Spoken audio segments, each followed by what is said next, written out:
این زیبایی رو ببینید دوستان. سلام و درود به همه دوستان عزیز و خوش آمدید به کانال کلچقند.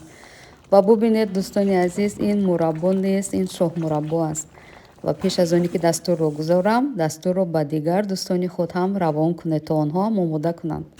و خب برای ما 1 کیلو آلو لازم است. آلو رو شسته دو تقسیم میکنیم. برای 1 کیلو آلو 600 گرم شکر میگیریم و میگذاریم آب کشاید تقریبا 10-12 ساعت. بعدا روی حرارت ملایم میگذاریم و میگذاریم که 5 دقیقه بجوشد.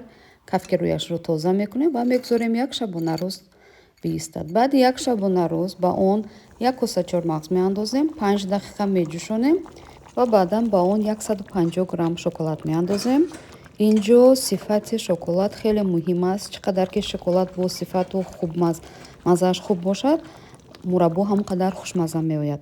و بعدا آن رو به ظرفا میگیریم مثل همیشه و اونهایی که برای زمستان ذخیره کردم من گرم پیچانیده موندم و 1 قسمش رو در ظرف نوتلا گرفتم و بعد خنک شدن مثل که نوتلایی که در داخلش هم چهارمغز و هم آلو هست، هم ترش مزه و هم شیرین و هم طعم شکلات دارد.